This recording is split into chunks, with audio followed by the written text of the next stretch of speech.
MP board class 12th वाले सभी students का यहाँ पर व्यवसायी अध्ययन का जो आपका रुक जाना नहीं परीक्षा के लिए पेपर है वो मेरे द्वारा यहाँ पर आपको बताया जा रहा है। प्यारे विद्यार्थियों, प्यारे साथियों, मेरे सभी प्यारे भैया बहनों को जितने भी क्वेश्चन मेरे द्वारा बताए जाएंगे वो 100% मोस्ट इम्पोर्टेंट के तौर पर क्वेश्चन मेरे द्वारा बताए जाएंगे। इसलिए आप सभी विद्यार्थी अच्छे से प्रयास और मेहनत करके ही आप एग्ज़ाम देने जाएँ। कई सारे बच्चे जो हैं जो वायरल या फिर रियल पेपर के चक्कर में रहते हैं कि हमें वायरल या फिर रियल पेपर मिल जाएंगे कहीं पर, तो ऐसा नहीं होता है। ठीक है, जितना ज़्यादा हो सके इंपॉर्टेंट क्वेश्चन पढ़ें, जितना ज़्यादा हो सके सेल्फ स्टडी करें। प्यारे विद्यार्थियों, अगर पास होना है तो पूरा पेपर आपको देखना है और अच्छे से क्वेश्चन को याद करना है। ठीक है, सभी प्यारे भैया बहन चैनल को सब्सक्राइब जरूर कर लीजिएगा। आपका भाई आपके लिए लगातार प्रयास और मेहनत करेगा, ये मेरा आपसे एक वादा है। और 4 सेट पेपर मैं आपको प्रत्येक विषय के लिए बताऊंगा। ठीक है, आइए शुरुआत करते हैं हमारे क्वेश्चन से। क्वेश्चन आप देख पा रहे हैं प्यारे विद्यार्थियों, सही विकल्प चुनकर लिखे में महत्वपूर्ण और मोस्ट इम्पोर्टेंट क्वेश्चन। प्रबंध के कितने स्तर होते हैं? तो प्यारे विद्यार्थियों, प्रबंध के आपको यहाँ पर 3 स्तर करेक्ट उत्तर के रूप में बताना है। जो प्रबंध होता है, प्रबंध के 3 स्तर होते हैं, तो 3 स्तर आपका सही उत्तर हो जाएगा। वैज्ञानिक प्रबंध के जनक किसे कहते हैं? तो प्यारे विद्यार्थियों, यहाँ पर आपको बताना है FW टेलर को वैज्ञानिक प्रबंध का जनक कहा गया है। तो यहाँ पर आपको FW टेलर करेक्ट करना है। सभी स्टूडेंट्स वीडियो को लाइक कर चैनल को सब्सक्राइब जरूर करिएगा। आप सभी बच्चों के लिए ही प्रयास और मेहनत कर रहा हूँ। और बिल्कुल माय डियर फ्रेंड्स, आपको भी सेल्फ स्टडी करना है, ज़्यादा से ज़्यादा मोस्ट क्वेश्चन पढ़ना है। भारत में नवीन आर्थिक नीति कब लागू की गई थी? तो प्यारे विद्यार्थियों, भारत में नवीन जो आर्थिक नीति होती है वो 1991 में लागू की जाती है। तो इसमें आपको लिखना है 1991।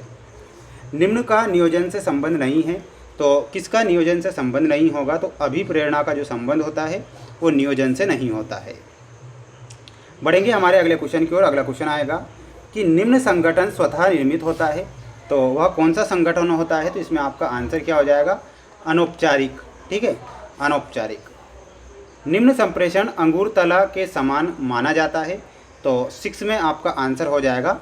और वो लिखित माना जाता है, तो इसमें आपको लिखित करेक्ट करना है। स्क्रीनशॉट भी ले लेना है। और बिल्कुल प्यारे विद्यार्थियों, पूरा पेपर बता रहा हूँ जो आपको परीक्षा में दिया जाएगा।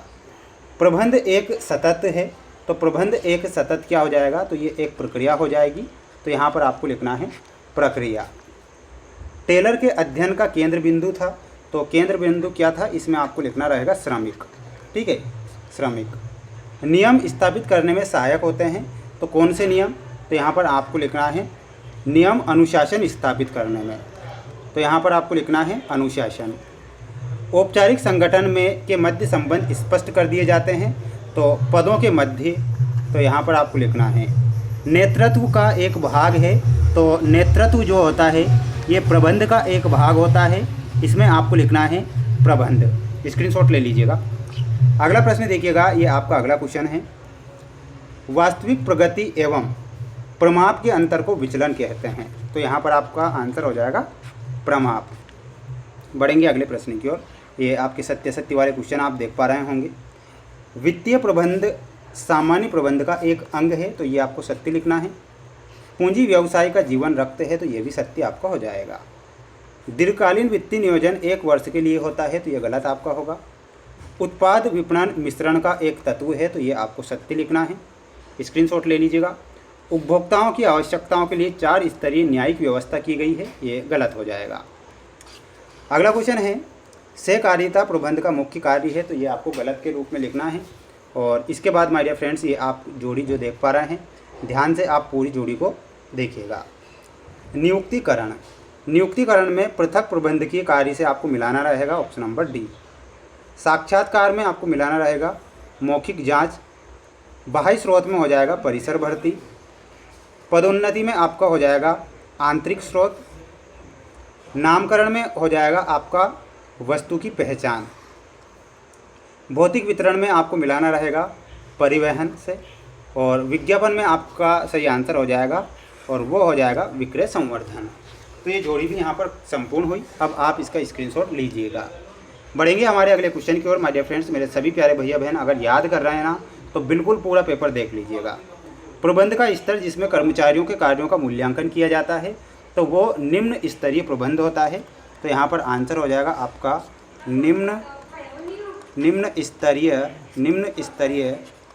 प्रबंध। निर्देशन के कितने तत्व होते हैं? तो निर्देशन के 4 तत्व होते हैं। विचलन प्राप्त होने पर अगला कदम क्या होगा? तो सुधारात्मक कार्यवाही करना।